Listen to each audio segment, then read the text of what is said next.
Hello friends, आज हम civics class 10th की थर्ड चैप्टर का थर्ड पार्ट है जो कि रिलीजन, जिसके बारे में हमने लास्ट पार्ट में भी बात की थी, उस पर बात करने जा रहे हैं। भारत में बहुत सारे रिलीजन फॉलो होते हैं, आपको ये बात मालूम होगी। सभी रिलीजन्स को इक्वलिटी देना ये एक स्टेट की जिम्मेदारी है, गवर्नमेंट की जिम्मेदारी है। जब रिलीजन लोगों की मेंटालिटी पर हावी हो जाए तो इसी सिनेरियो को कम्युनलिज्म कहते हैं। और फिर कम्युनलिज्म यानी कम्युनल माइंडसेट बहुत सारी प्रॉब्लम्स को क्रिएट कर सकता है।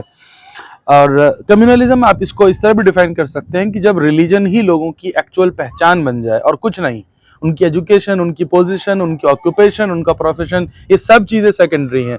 मेनली क्या देखा जा रहा है, सिर्फ उनका रिलीजन। तो ऐसी कंडीशन को हम कम्युनलिज्म कहते हैं।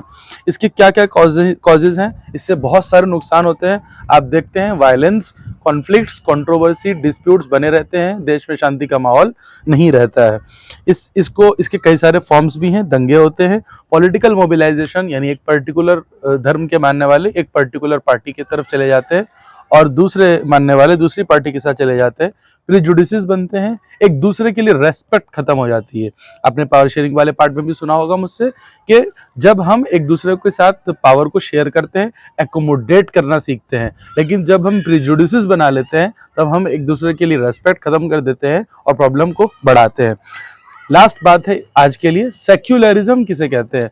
बहुत सारी जगहों पे गलत डेफिनेशन है। सेक्युलरिज्म का मतलब ये बिल्कुल नहीं कि सबको बराबर अधिकार दिया जाएगा। सेक्युलरिज्म की सही परिभाषा, सही डेफिनेशन ये है कि स्टेट का अपना खुद का कोई ऑफिशियल रिलीजन नहीं होगा। तो भारत एक ऑफिशियल रिलीजन वाला स्टेट नहीं है, इसलिए भारत एक सेक्युलर स्टेट है। यहाँ हर इंसान को अपने पसंद का धर्म चुनने का अधिकार है, उसको फैलाने का, उसको प्रीच करने का, उसको फॉलो करने का अधिकार है, और वो चाहे तो किसी भी धर्म को ना फॉलो करे, ये भी संविधान के अंदर लिखा हुआ है। लास्ट पार्ट में हम कास्ट इन पॉलिटिक्स की बात करेंगे और इसके बाद ये चैप्टर भी पूरा हो जाएगा। Thank you.